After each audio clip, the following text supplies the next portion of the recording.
जो दाना दूंगा जमीन पर था वो सब बर्फ के नीचे दब चुका था। चिड़िया रानी, मैं 2 दिन से भूखा हूँ, कुछ भी नहीं खाया। क्या तुम्हारे पास कुछ खाने को है? क्या बताऊँ मिठू, मेरे बच्चे भी कल से भूखे हैं। मैंने तो आज फैसला कर लिया है। क्या फैसला कर लिया है चिड़िया रानी? मैं आज इंसानों की बस्ती में जाऊंगी। हो सकता है मुझे वहाँ से कुछ खाने को मिल जाए। इंसानों की बस्ती में? तुम जरूर मरोगी। अपने बच्चों के लिए मुझे ये करना ही होगा। मिठू जल्दी से कौवे और कौवी के पास जाता है। कौवे कौवे, चिड़िया को रोको, उसे मना करो। वो दाना लेने इंसानों की बस्ती की तरफ जा रही है, वो मर जाएगी। सुना है इंसान तो बंदूक से गोली मारते हैं। कई बार मुझे इंसानों के छोटे बच्चों ने पत्थर मारने की भी कोशिश की है। मैं अभी जाकर चिड़िया को मना करता हूँ। कौवा चिड़िया के पास जाता है। चिड़िया, ऐसा ना करो, इंसान बहुत बुरे होते हैं, तुम वहाँ दाना लेने ना जाओ।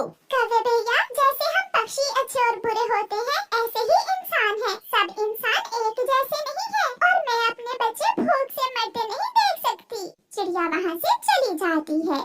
उड़ती हुई चिड़िया इंसानों की बस्ती में जाती है। एक शिकारी चिड़िया को देखकर अपनी बंदूक चिड़िया की तरफ सीधी करता है, मगर चिड़िया वहाँ से उड़ जाती है।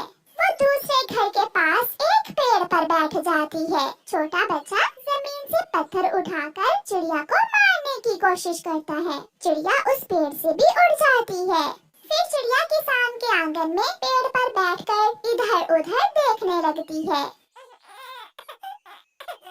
चुप हो जा मेरे मुन्ने, चुप हो जा। लो ये खिलौना है, ये ले लो। चुप हो जाओ, चुप हो जाओ मेरे बेटे, चुप हो जाओ। मगर वो बच्चा रो ही जा रहा था। छोटे बच्चे को रोते हुए देखकर चिड़िया वहाँ चली जाती है। माँ जी, अगर मैं आपके मुन्ने को लोरी सुनाऊं तो आपका मुन्ना सो जाएगा। चिड़िया रानी, न जाने क्या बात है, मेरा मुन्ना बहुत रोता है, ना दूध पीता है, ना ही कोई खिलौना लेता है। फिर चिड़िया लोरी सुनाती है। सो जा छोटे मुन्ने, सो जा, सो जा, सो जा। चिड़िया ढूंढ कर लाई दाना, मुन्ना दाना खाएगा, मीठी नींद सो जाएगा। सो जा, सो जा, सो जा, सो जा। जैसे ही चिड़िया लोरी शुरू करती है, किसान की पत्नी का मुन्ना मीठी नींद सो जाता है। जादू कर दिया चिड़िया, ये तो तुमने जादू कर दिया। मेरा मुन्ना कब से रोए जा रहा था और तुम्हारी लोरी सुनते ही मुन्ना सो गया है। ये लोरी मुझे मेरी माँ सुनाया करती थी जब मैं छोटी सी थी। चिड़िया, क्या तुम हर रोज यहाँ आ सकती हो? बदले में मैं तुम्हें दाना दूंगी, भोजन दूंगी मैं तुम्हें। दाने की समस्या को लेकर ही तो मैं यहाँ इंसानों की बस्ती में मारे मारे फिर रही हूँ। हमारे जंगल में सारा दाना बर्फ के नीचे दब गया है। मैं आपको अभी दाना ला कर देती हूँ। फिर किसान की पत्नी अंदर जाती है और चिड़िया को दाना ला कर दे देती है। आप कल फिर आ जाना और मेरे मुन्ने को सुला देना, मैं कल फिर आपको दाना दे दूंगी। चिड़िया वो दाना लेकर खुशी खुशी जंगल वापस चली जाती है। भूखे बच्चे अपनी मम्मा को देखकर खुश हो जाते हैं। मम्मा मम्मा, दाना मिला है क्या? बहुत भूख लगी हुई है मम्मा। मैं अपने बच्चों के लिए ढेर सारा दाना लेकर आई हूँ। फिर मम्मा चिड़िया अपने बच्चों को दाना देती। दाना खाकर चिड़ियाओं का वो परिवार मीठी नींद सो जाता है। दूसरे दिन चिड़िया थोड़ा दाना मिट्ठू को देती है, थोड़ा कबूतर को, और फिर थोड़ा सा दाना लेकर कौवों के पास जाती है। ये दाना मुझे किसान की पत्नी ने दिया है। मैंने उसके बेटे को लोरी सुनाकर सुलाया और उसने मुझे बदले में ढेर सारा दाना दिया। चिड़िया चिड़िया, कौन सी लोरी सुनाई थी तुमने? रहने दो, तुम्हारी आवाज बहुत बुद्धि और बुरी है, तुम नहीं गा सकोगी वो लोरी। चिड़िया सुनाओ ना। फिर चिड़िया गोरी कौवी को वो लोरी सुनाती है। सो जा, सो जा, सो जा छोटे मुन्ने, सो जा। गोरी कौवी चिड़िया से वो लोरी सुनकर याद कर लेती है। अब मुझे जाना होगा, किसान की पत्नी मेरा इंतजार कर रही होगी। चिड़िया वहाँ से चली जाती है।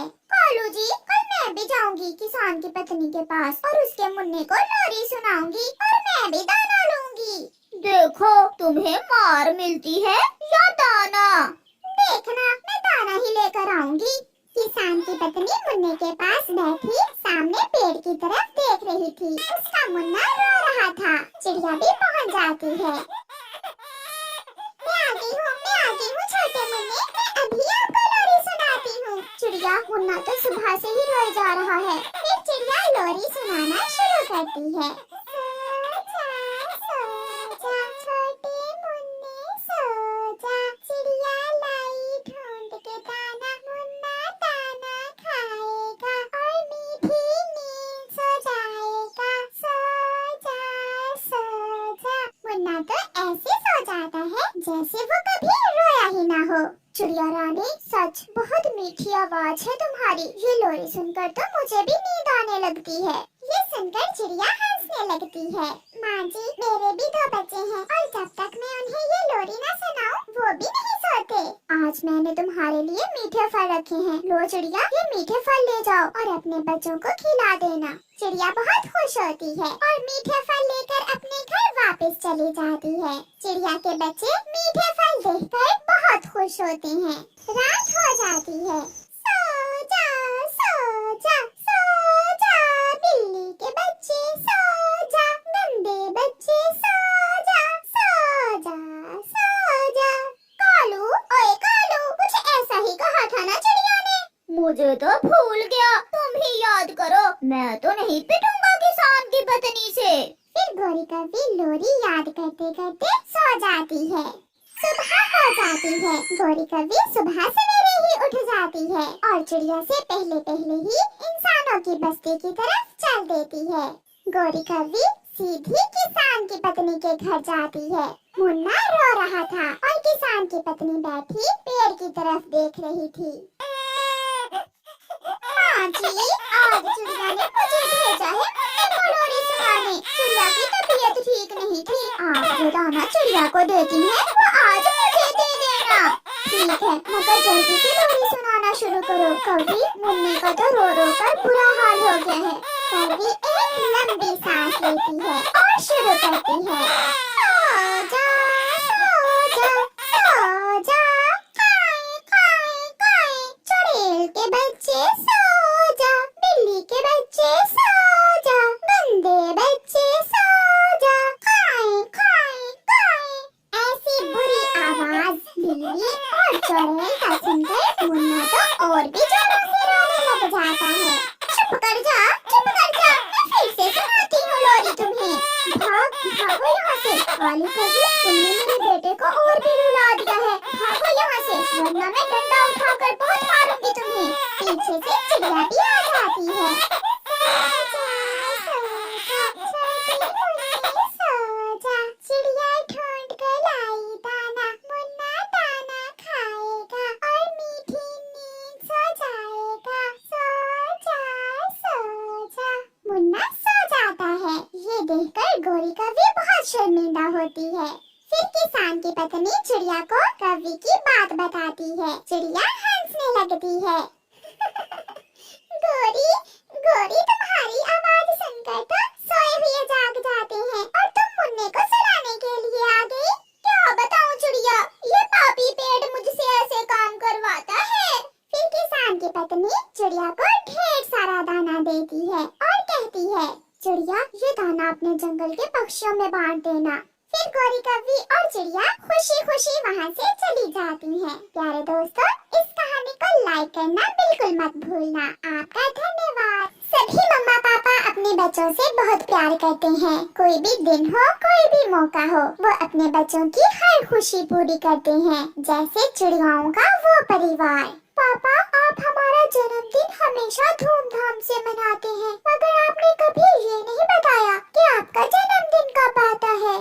पापा, आप ही बताएं ना, आपका जन्मदिन कब आता है। मम्मा, आप बताएं। मुझे तो नहीं मालूम, आप अपने पापा से ही पूछें। मेरा जन्मदिन मुझे तो मालूम ही नहीं है। मेरी सारी खुशियाँ आपसे ही हैं। मेरे बच्चे खुश तो मैं खुश। ऐसा कहते हुए पापा चिड़िया अपने काम पर चले जाते हैं। बच्चों, आपके पापा के पास इतने पैसे नहीं बचते कि अपना जन्मदिन मना सके। मुझे सब मालूम है। मम्मा, मगर इस बार हम अपने पापा को सरप्राइज देंगे। हम मनाएंगे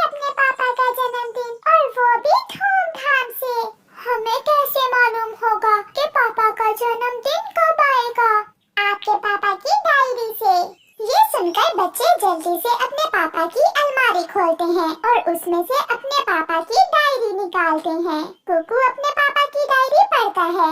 इस पर लिखा हुआ है, ये रहा हमारे पापा का जन्मदिन। पापा का जन्मदिन आने में तो केवल 5 दिन ही रह गए हैं, तो फिर हमें जल्दी से सारी तैयारी मुकम्मल करनी होगी। मैं आपकी मदद करूंगी, मगर गुड़िया बेटी पैसे कहाँ से आएंगे? मैं और गुड़िया अपना गुल्लक तोड़ते हैं, कुछ पैसे तो निकल आएंगे हमारे गुल्लक से। और हम जंगल से सूखी लकड़ियाँ इकट्ठी करके चील को बेचेंगे, कुछ पैसे ऐसे भी जमा हो जाएंगे। मैं कुछ दिन कालू अंकल के होटल पर काम करूँगा। जैसे भी हो, इस बार तो हम अपने पापा का जन्मदिन जरूर मनाएंगे। फिर गुड़िया अपना गुल्लक तोड़ती है और उसमें से निकले हुए पैसे जमा करने लगती है। चलो बच्चों, हम जंगल से सूखी लकड़ियाँ इकट्ठी करने जाते हैं। वो सब जंगल की तरफ निकल जाते हैं। गुड़िया और उसकी मम्मा जंगल से सूखी लकड़ियाँ इकट्ठी करने लगती हैं और कुकू कौवे अंकल के पास जाता है। कौवे अंकल, मुझे कुछ दिनों के लिए अपने पास काम पर रख ले। क्या आप काम कर लोगे? हाँ अंकल, मैं ग्राहकों को चाय परोसा करूँगा, आपके बर्तन साफ करूँगा और जो काम आप कहेंगे मैं वो काम करूँगा। तो फिर आप आज से ही काम कर सकते हो। ऐसे कुकू कौवे अंकल के पास काम करने लगता है। मम्मा चिड़िया और गुड़िया कुछ सूखी लकड़ियाँ इकट्ठी कर लेती हैं और उनकी गांठ बांधकर चील के पास जाती हैं। चील दी, ये कुछ लकड़ियाँ हम बेचने आए हैं आपको, एकदम सूखी हुई है। ऐसी लकड़ियों की तो मुझे बहुत जरूरत है। ठंड के बढ़ने से पक्षी सूखी लकड़ियाँ घरों में जलाने के लिए जरूर खरीदेंगे। आंटी चील, हम कल भी आपके लिए ऐसी ही लकड़ियाँ जमा करके लाएंगे। चील उन्हें पैसे देती है। मम्मा चिड़िया और गुड़िया वो लकड़ियाँ चील को बेचकर कुछ पैसे लेकर वहाँ से चली जाती हैं। कुकू को भी सारा दिन काम करने के बाद 100 रुपए मिल गया था। वो आज बहुत खुश था। वो भी अपने घर चला जाता है। कुकू बेटा, अभी अपने पापा से कोई बात न करना। अगर आपके पापा को मालूम हुआ कि हम काम करने गए थे तो वो बहुत डांटेंगे। नहीं मम्मा, हम तो पापा को सरप्राइज देंगे। रात को पापा चिड़िया भी घर आ जाता है। पापा, आपको सबसे ज्यादा पसंद क्या है? मुझे मेरे बच्चे सबसे ज्यादा पसंद हैं। पापा बताए ना। लाल मफलर मैं बहुत समय से लेने का सोच रहा हूँ, मगर जब भी पैसे जमा करता हूँ कोई ना कोई नया खर्चा आ जाता है। ऐसे बातें करते करते वो सब सो जाते हैं। दूसरे दिन वो सब फिर से वही काम करते हैं। मामा चिड़िया और गुड़िया जंगल में सूखी लकड़ियाँ लेने चली जाती है और कुकू कौवे अंकल के पास काम करने चला जाता है। तुम बहुत अच्छे से काम करते हो बेटा, ये लो, ये तुम्हारा इनाम है। नहीं अंकल, मैं ऐसे मुफ्त में पैसे नहीं लूँगा। ले लो कुकू, ये साहिब जी आपको खुशी से दे रहे हैं। ऐसे ही 2 दिन गुजर जाते हैं और कुकू और गुड़िया के पापा का जन्मदिन आ जाता है। अब हम सारे काम बांट लेते हैं। मैं और गुड़िया चीजें ले आते हैं और कुकू आप सारे पक्षियों को अपने पापा के जन्मदिन की दावत दे आओ। मम्मा, चॉकलेट केक लाना। मुझे मालूम है पापा को चॉकलेट केक बहुत पसंद है। फिर गुड़िया अपनी मम्मा के साथ चीजें लेने जाती है। वो एक बड़ा केक ऑर्डर करते हैं। गुड़िया कुछ गुब्बारे लेती है और कैंडल्स भी। अंकल मिठू, आज रात आप हमारे घर जरूर आना। मेरे पापा का जन्मदिन है आज, हमने सबकी दावत की है। मैं जरूर आऊँगा। लूसी आंटी, आप हमारे घर जरूर आना। मेरे पापा का जन्मदिन है आज। ऐसे कुकू सारे जंगल में पक्षियों के घर में बता देता है। केक भी तैयार हो गया था। मम्मा और गुड़िया ने बाकी की चीजें भी ले ली थी और वो दोनों माँ बेटी वापस होती हैं। गुड़िया बहन, मैं सबको बताया हूँ। चलो अब हम दोनों अपने घर के बाहर झंडियाँ और गुब्बारे लगा लेते हैं। मैं तो थक गई हूँ बेटा, मैं तो चली नदी पर पानी पीने। मम्मा चिड़िया नदी पर पानी पीने चली जाती है। गुड़िया और कुकू घर की सजावट में लग जाते हैं। वो दोनों बहन भाई पहले घर को अंदर से अच्छे से सजाते हैं और फिर अपने घर को बाहर से सजाने लगते हैं। कुकू भाई, आप ये बाकी के गुब्बारे लगाओ और मैं ताजे फूल लेकर आती हूँ। पापा को फूल भी बहुत पसंद है। पापा को फूलों का गिफ्ट देंगे। ऐसे ही शाम हो जाती है और फिर रात के पापा चिड़िया घर लौटते हैं। दूर से ही पापा चिड़िया अपने घर को ऐसे सजा हुआ देखकर बहुत हैरान हो जाता है। ये घर की सजावट किसने की? जरूर ये बच्चों का ही काम है, मगर क्यों? आज तो कोई त्योहार भी नहीं है। पापा चिड़िया ऐसे सोचते हुए घर आते हैं। घर में अंधेरा था। गुड़िया की मम्मा, कहाँ हो आप? कहाँ हो आप सब? और घर में अंधेरा क्यों कर रखा है? फिर अचानक बत्तियां जलती हैं, रोशनी हो जाती है। Happy birthday, happy birthday, happy birthday.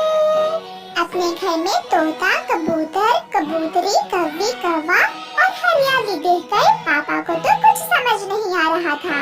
पापा, सरप्राइज! आपको आपका जन्मदिन बहुत बहुत मुबारक। फिर पापा चिड़िया को ख्याल आता है कि आज तो उसका जन्मदिन है, मगर ये पापा चिड़िया के लिए बहुत बड़ा सरप्राइज था। मानो अब जल्दी से केक काटे, मुझे तो जोरों की भूख लग रही है।